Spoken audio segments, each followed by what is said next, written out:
Hey, it's me. Guess what? The game crashed. Let's have a little break. ASMR section. ASMR. Check it out. ASMR.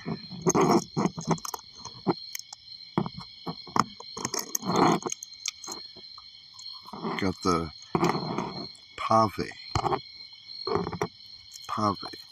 Alright? Get this. And banana. Banana.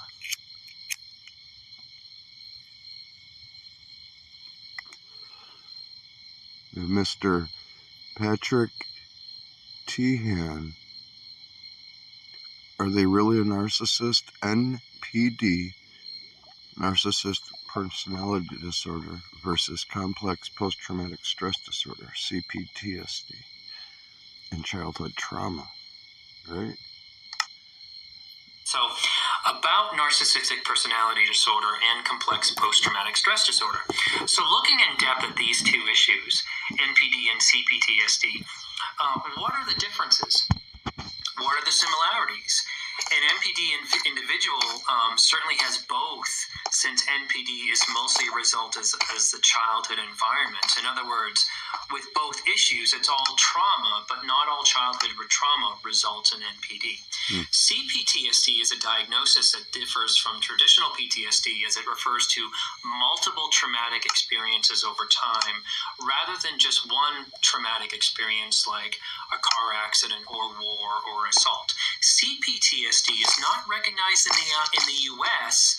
by the APA, which is kind of odd, but it is recognized in other countries. In my work, I use the term CPTSD interchangeably with childhood trauma, with more trauma through the individual's life as a result of the childhood experiences, such as choosing abusive partners because they're just familiar. CPTSD doesn't have to involve childhood trauma, but in my mind, I think it usually does. And believe it or not, I think there are large parts of both CPTSD and NPD that look very similar. Both get extremely activated and triggered, and when we get triggered, we lose our ability to see the humanity in others, and we become self-focused, we become self-consumed, and both often live in a triggered state at baseline, kind of in a 24/7 experience. This video is going to explore these two psych issues, and I hope it's helpful in rethinking yourself, rethinking our quickness to label others as narcissists, and rethinking our family system if we're still confused. If you identify with recovering from CPTSD and childhood trauma, this video might be a little bit hard. It might name some things about your own behaviors, which is always hard, but that always leads to a greater sense of self-awareness. This was here the whole time? Okay. Holy shit. Okay.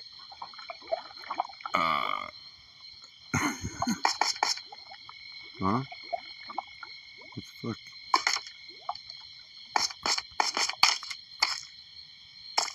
What does scaffolding do in lava? Huh? Nothing? Can't put it there? What the hell? Oh! Hey! Oh! Hey! Oh! I need those! Why do I keep doing it? Maybe this time it will... Ah! Fuck. Haha, suck it. Son of a bitch. That doesn't do me any good though. Watch this. Oh! Oh! No! Hey! Hey! Hey, that's not fair. What are you doing? These burn? Oh yeah, they're made of bamboo. Hey, look at that, man. Fire looks crazy. Should I go in the fire? Oh yeah. How much hearts I have? Oh, who cares? Let's go in the fire.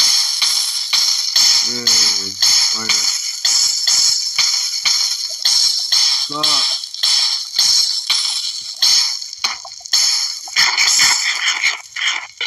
Just me and the boys. On fire. On a Wednesday night. Being on fire. Being on fire. What will happen? Oh, it'll just go out. That's gonna burn down here. Chests cannot turn on fire. I didn't know all that frickin' lava was right there, dude. This is a trip. Let me see what happens if I do this. And this, and this, and this, and this. Hey! Hello. Hey! Hello. Hey. That's not dangerous at all. I'll just leave that right there. Just like that. Mood lighting. Totally not dangerous. No.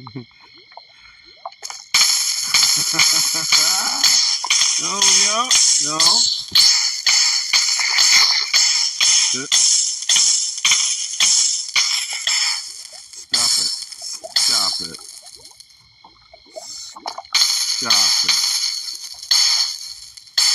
Stop it. Oh yeah, I have fire protection for it. I took out my gap though. I was like, fuck, dude, just... Yeah, and then I looked at my hearts. It's hard to see because of the fucking writing. Okay, here, let's get back to this dude. I didn't know all that lava was up there. I'm gonna turn that into obsidian, dude. Fuck. I'm gonna make some obsidian, dude. You know, let's listen to this guy. In recovery.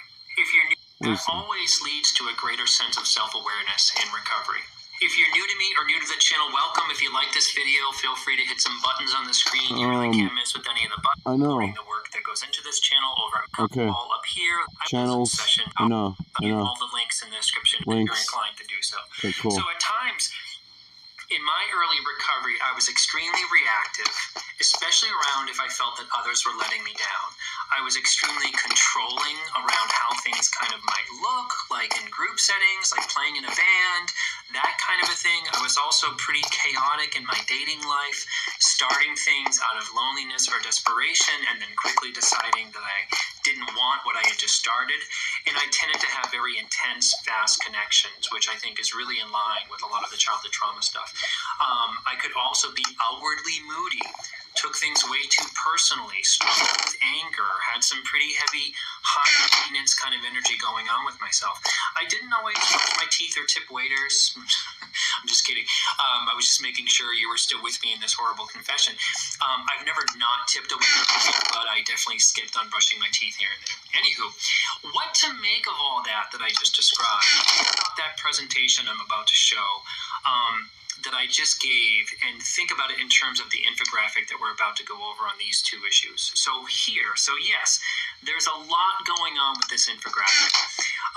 This is not new info, but narcissistic personality disorder involves the following: lack of empathy, grandiosity, self-importance, relationally uses others, treats others as supply for their image or for their self-preservation, is highly manipulative, covertly or with an overt aggression like with the malignant, and is preoccupied with things like conquest and adoration.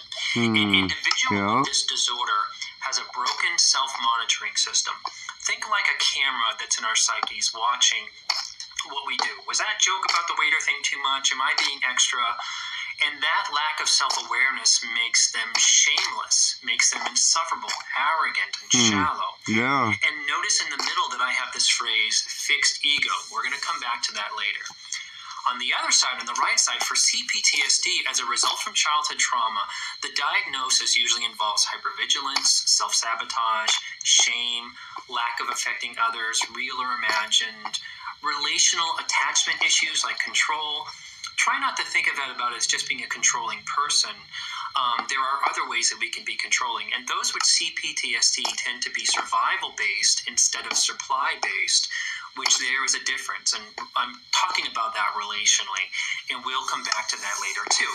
Now, the overlap. Man, really? Deja vu. Okay. About as just being a controlling person. There are other ways that we can be controlling, and those with CPTSD tend to be survival. Huh. I duped the crafting benches. I duped them. Cool. I got extras.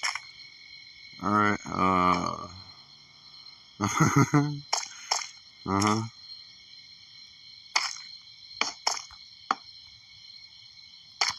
Cool. Based instead of supply based, which there is a difference, and I'm talking about that relationally, and we'll come back to that later too. Now the overlap, I hope this clears up some of the confusion or changes the way we think about these two issues. Both can be the following. Both can be image focused, but in different ways. The narcissist is ruled by image, how others see them, but someone with CPTSD can be worried about how they're seen and tend to hide flaws due to shame. Both can have low frustration tolerance. Those with these issues can live in a triggered state, kind of 24/7 at baseline. I know that I did. Both can be abandoning. Someone with NPD might leave relationships or marriages or abandon their children out of Machiavellian kind of motives, like those relationships aren't sparkly enough for them or they get in the way. Someone with CPTSD might abandon similar people close to them and create profound pain and damage because they might feel like they can't tolerate the intimacy of those relationships. They might feel like they might contaminate those relationships. They might leave from being in a triggered state or being dissociative, or that they don't feel good enough for that relationship, or it could be about an addiction to, say, substances or love or sex. Those are some of the possibilities. Probably my main focus here in the overlap is both issues are often fueled by being incredibly self-consumed. Someone with NPD is consumed by their own image, acting out, and creates damage to support that fantasy of the image, while someone with CPTSD can be self-consumed. Man, there's so much that this guy is getting into, and man, look at that.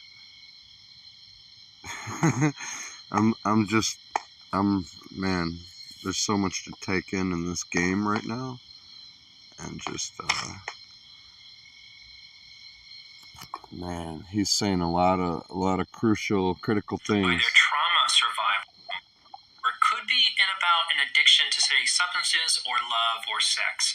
Those are some of the possibilities. Probably my main focus here in the overlap is both issues are often fueled by being incredibly self-consumed. Someone with NPD is consumed by their own image, acting out, and creates damage to support that. Oh, yeah. Always mentioning it, pointing it out, fishing for compliments, joking about it. Fantasy of the image, while someone with CPTSD can be self-consumed by their trauma survival and the narratives generated by that trauma survival. Think like narratives. See, but how do you know the difference? I would be extremely self-consumed when I was triggered to feeling that others were, again, like letting me down. I was self-consumed when I would start a relationship for the wrong reason, and then I would feel trapped in the moral issues around getting out and not recognizing that I was creating all that. When we are extremely triggered at work and feel like someone knows we messed up, or that our inner child feels like like everyone at work had a meeting about us, or that we're about to get fired at any given moment, any given day. One second. So wait a minute then. I was wrong?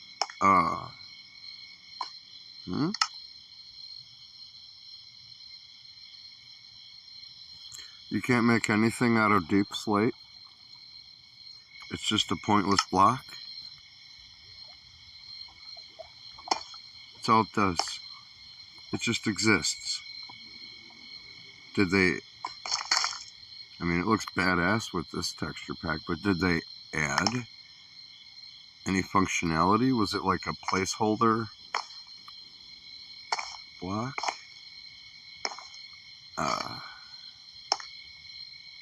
And doesn't it look just like cobbled deep slate? What's the fucking point?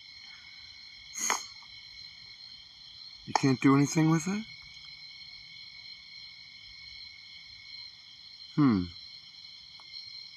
I don't know, but look at this. If I make 1, 2, 3, 4 buckets, and Good, don't crash. 1, 2, 3, 4 cauldrons. Not only will I waste a whole bunch of fucking iron unnecessarily,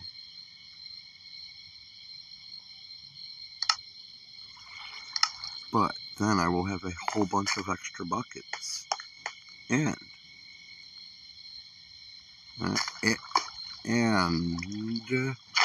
give me this. That's mine. These are mine. Give me these.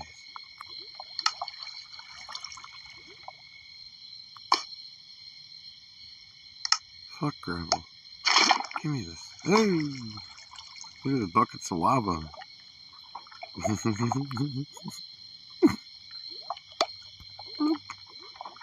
this.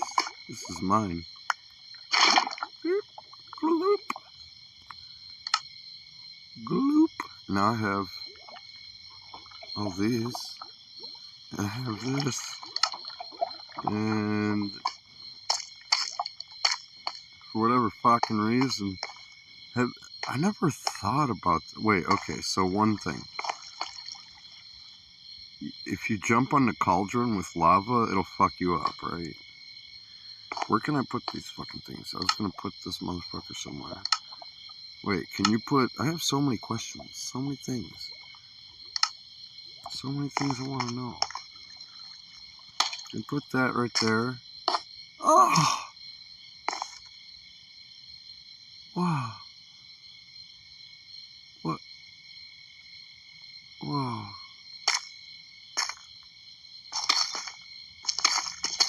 So, wait, if there's active lava in a cauldron, that hurts you when you jump on it? Oh! Fuck you! Fuck you! Stop it! So, hey, give me this. Those are, you fucker. You know what?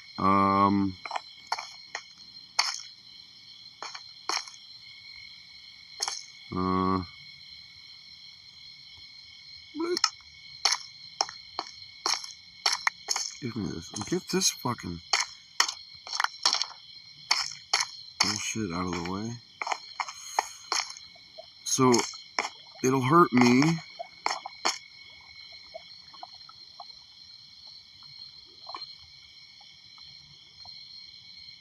So it's just like normal lava, right? And so, yeah, I already knew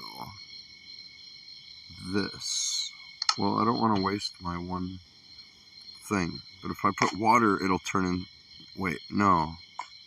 It won't turn into obsidian, will it? Fuck. I guess that answers that question. And I wasted my water. Okay. Experiment number 2. 2 pieces of this fucking bullshit. Oh. You fucking dude. It's so hard to see what's happening with these textures. Okay, get the fuck out of my way. Now. Should burn, right? Oh yeah. This shit's fucking gone, dude. Right? Yup. Rip. And of course, you could take it out. So, yeah. That's all you can do. Make a cool light. Let's see. Let me get this.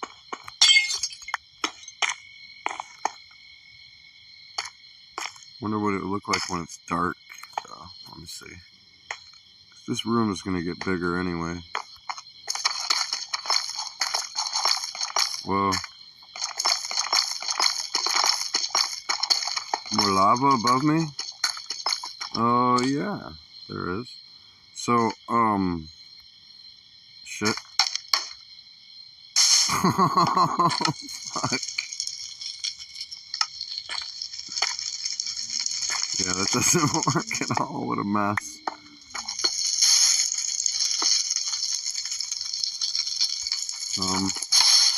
fuck off.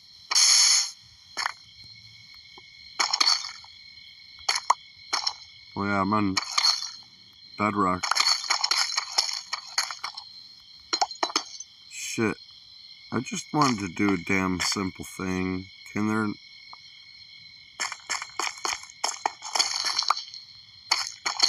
not be lava?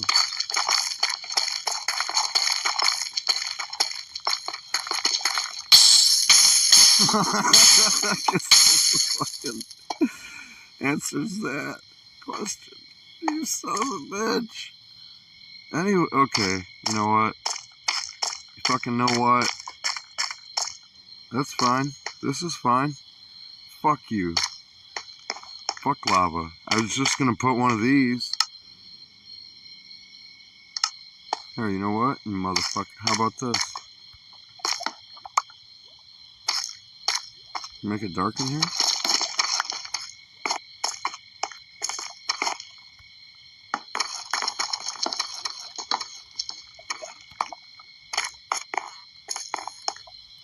What kind of bullshit is up here? Fucking...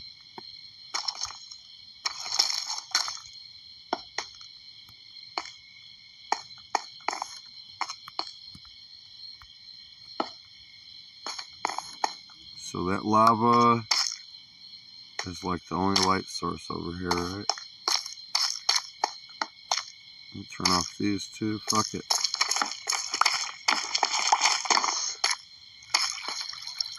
And this thing is right here.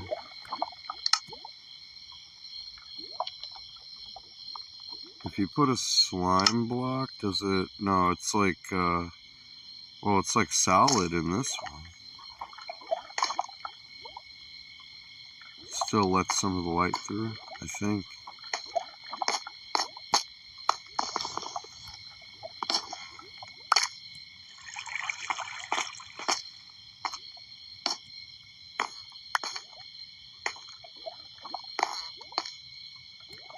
That shit. I kind of need that up there. Oh, good enough. Look, it's pretty cool.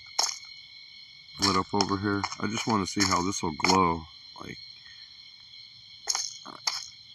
should be able to put this on top. Yeah. Like a light. Check that out. That's pretty cool. Hell yeah. Alright, let's put this dude back on and see what he's talking about. It's pretty self-consumed in being wrapped up in a trauma narrative.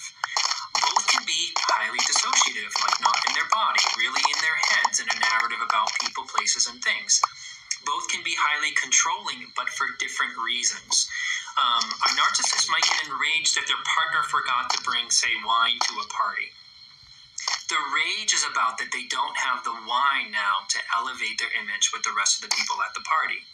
A CPTSD individual might also feel rage that their partner forgot to do the wine thing or bring the wine because they go back to a childhood experience about either poverty or shame or can't tolerate not providing something. Like, think having like rigid and controlling rules around being in the world to cover up a certain level of shame. Both issues are often ruled by narratives, like I mentioned, fights in our head, fixated on issues, either personal or political, from global warming to why your partner forgot the wine. NPD narratives are often about those not supporting their image, and CPTSD narratives are often about not being seen or protected or being safe or being heard. There's a difference to those things.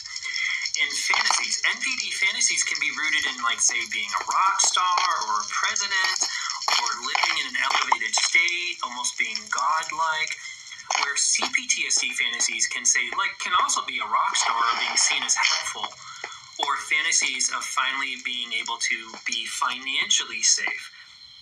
But they tend to not have such a rule the world kind of vibe to them, or finally being 1,000% appreciated by people in the case of the NPD who is covert. With NPD, the fantasies can often feel like realities, which is definitely problematic.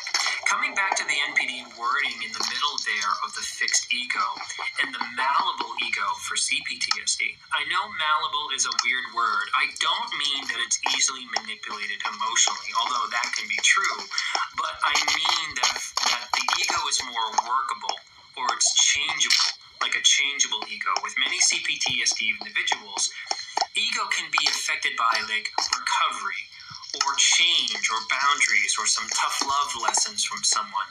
And I'm generalizing here. It depends on the person, as there are many CPTSD individuals who have no interest in changing or learning or recovery. Think of maybe your parents who don't have that significant cluster B stuff going on. Say they're alcoholic or workaholic or compartmentalized or massively codependent or extremely shut down or avoidant. Fixed ego is just that. NPD individuals tend to not be able to get out of their own way because they don't see that they are in their own way. An NPD caught embezzling won't admit any wrongdoing, or they might deflect it or make up stories because their ego is fixed. They couldn't have possibly done all that because they believe that they're innocent or that their motives were justified given how they were treated. Their ego is fixed in how they see themselves or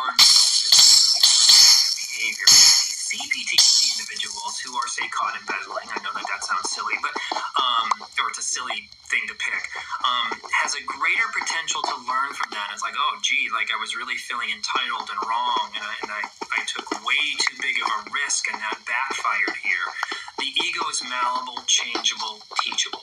As a side note, someone with NPD might come across as having a malleable ego or might become compliant, but that's more of a Machiavellian kind of shell game to come across as like reformed, to gain some kind of gain to their image and that kind of behavior, that kind of manipulation. So now let's look at how non-overlapping factors and do some comparison to them. I'm pointing out how both CPTSD and NPD can be really difficult people, but the motives behind the difficulty, they're different.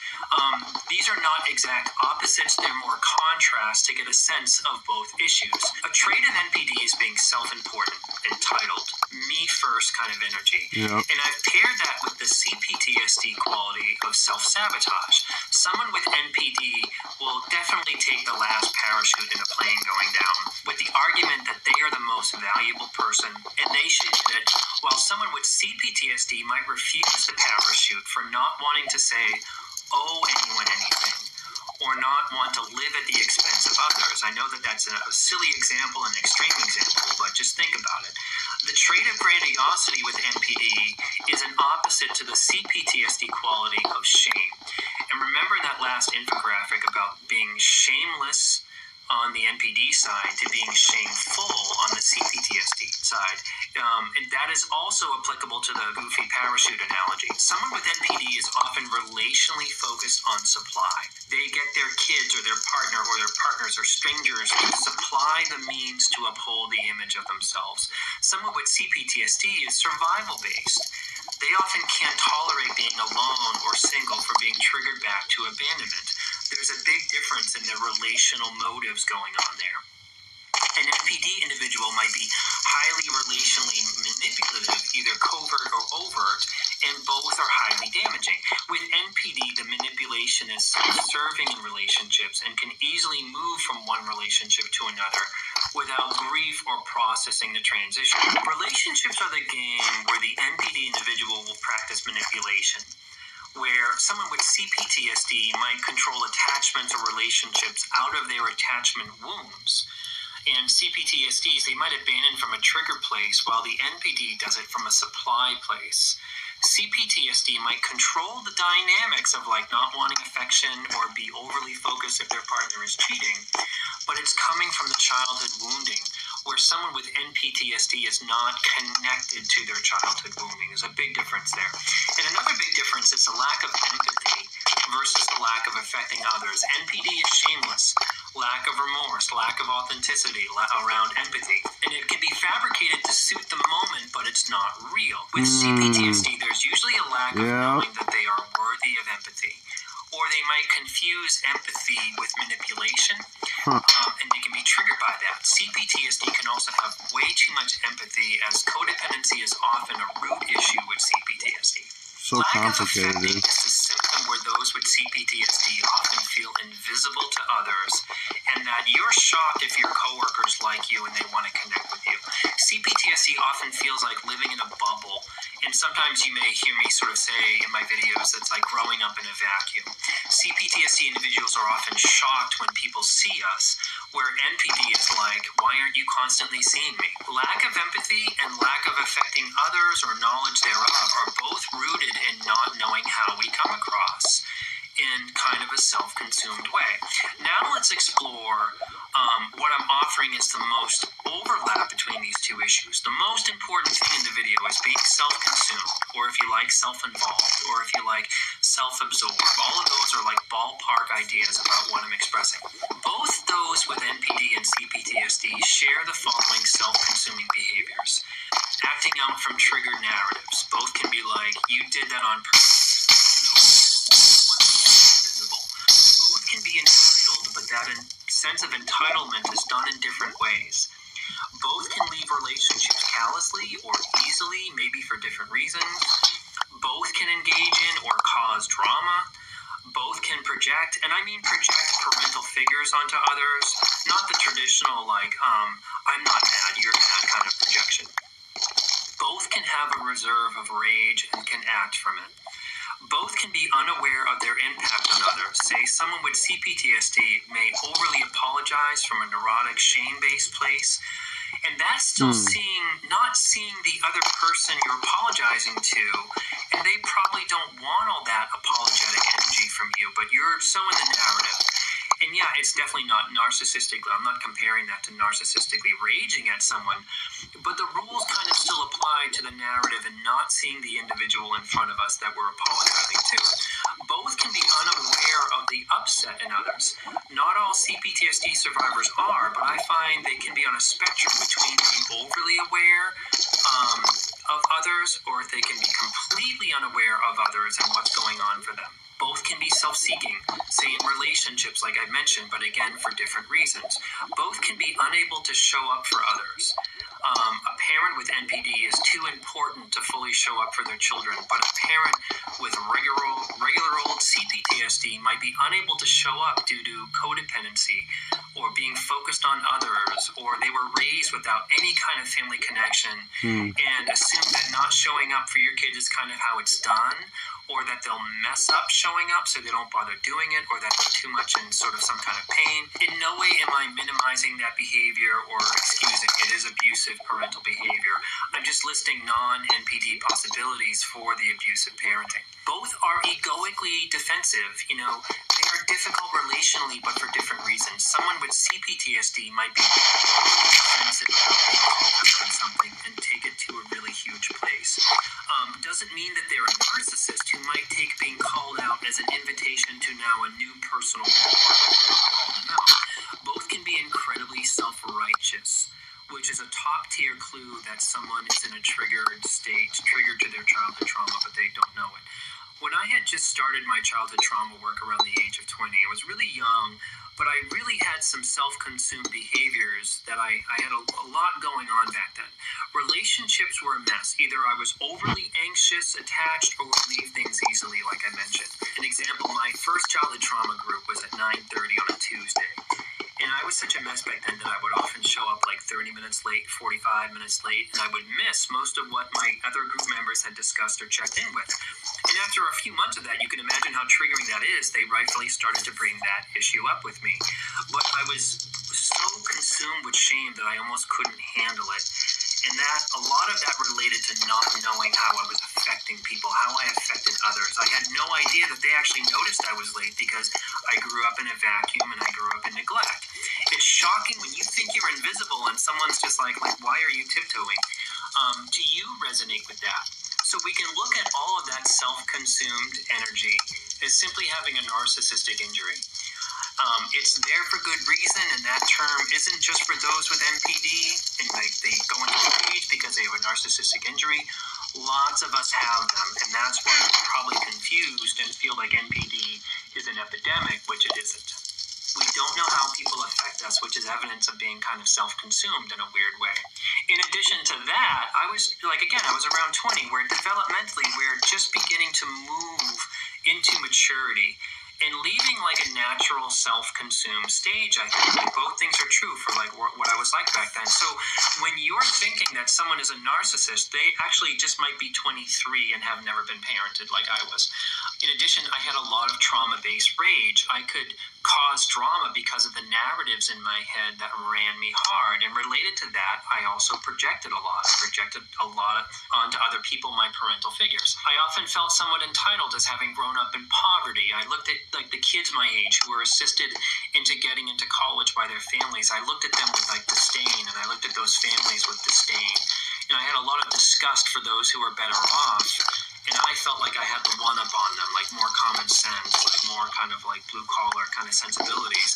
And that vibe really wasn't good for me. It really created a schism between me and a lot of other people. I was big on negativity and gossip and not knowing the impact I had on others because of that. And it would take me through my 20s into my 30s to grow out of all of that self-consumed behaviors, and it took time and therapy. Would you have called me a narcissist for those things that I just listed? Would that have been accurate? So some final thoughts. My main thoughts on these two issues are that childhood trauma and CPTSD is a self-consuming issue that can often look like narcissism. Number two is childhood trauma can turn us into being pretty miserable people. I know that because back then I was really at my worst. It's not something that we would have chosen as kids if we were given the choice, but those with CPTSD have more diverse emotions and states, where I find that those with NPD are more in a predictable emotional vibe or existence, fixed versus malleable.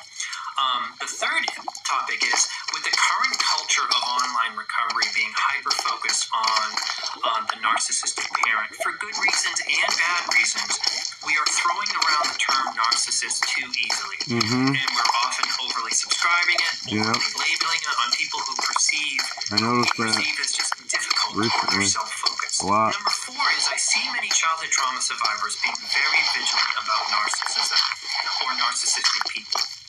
And while I get it as part of a process, I think complete recovery looks like losing our interest in our family system. Why is this fire still going? Losing our interest in the narcissistic personality disorder. This is different in perpetually doing research on the narcissist. And I'm sorry if you feel called out here, but having like an unofficial PhD on the issue is more like stewing in the issue versus recovering from it. In no way am I saying get over it. I'm just saying more focus on the therapy and the healing rather than the issue. A weird analogy here. If we spend years researching hammers, everything's going to start to look like nails. Number five, I think I see those with CPTSD as able to heal and recover, but not everyone can, or not everyone is interested in that, which is okay. Those with NPD, coming back to that fixed ego thing, as individuals like my father, I find that they have no interest or insight, or therefore don't need therapy, and their ego is fixed, while CPTSD, there's more likelihood for some insight and some motivation for change. But again, some with CPTSD don't want to open any of that up, and I totally respect that. My father had NPD and was profoundly abusive and damaging to our relationship and my development and the family legacy. And it took over a decade to recover, but I don't really toss and turn at night about who he was or what he did. And being in good therapy and recovery for many years, and processing and working with my inner child brought me to that place of kind of not caring about what happened or him anymore, which is really, really nice. Wait, where did these deep slate bricks come from? How the hell? How do you make deep slate bricks? What? I'm so confused. And where did that come from? That one deep slate bricks? What? I never made this. Fuck. What? Where did that come from? What? Deep slate bricks?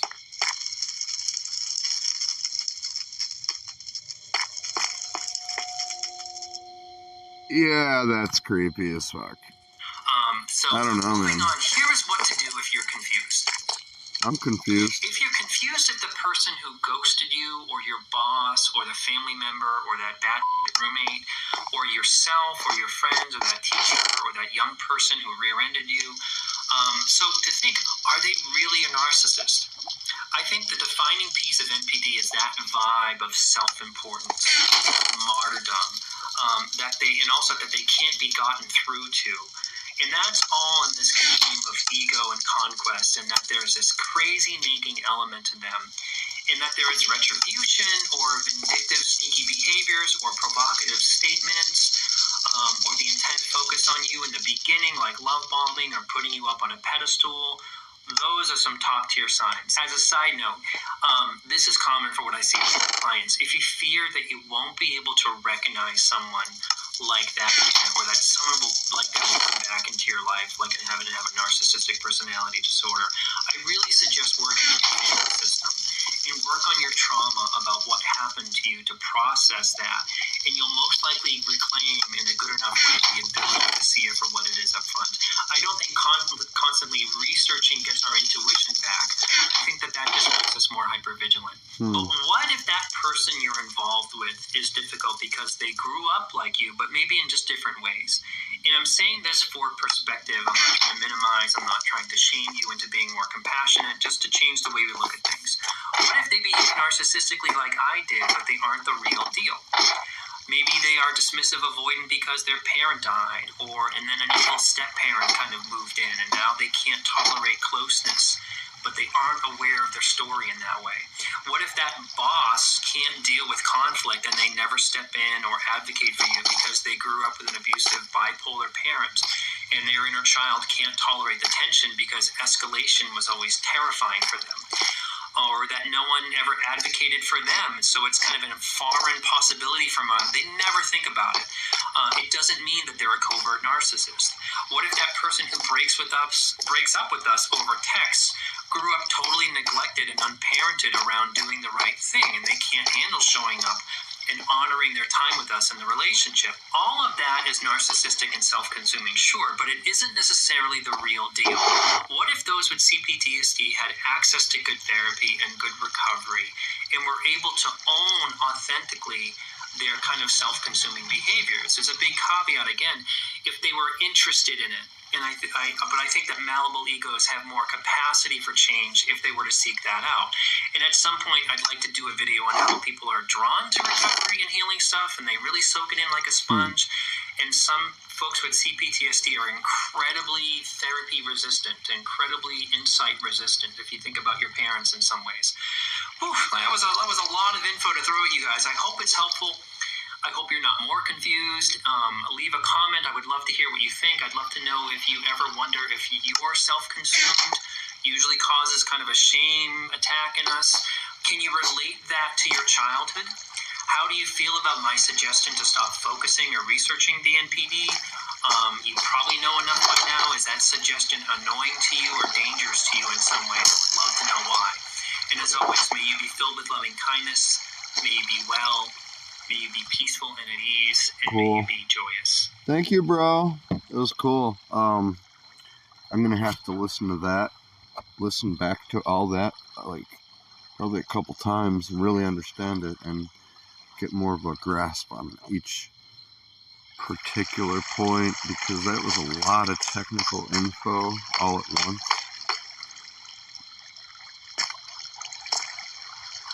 And it was easier to just be listening to it and thinking about it. He made a lot of good points. It's just,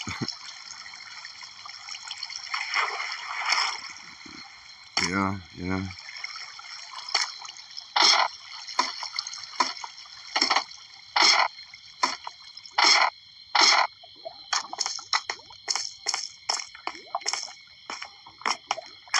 A lot of good points that are relevant to my situation I was thinking about.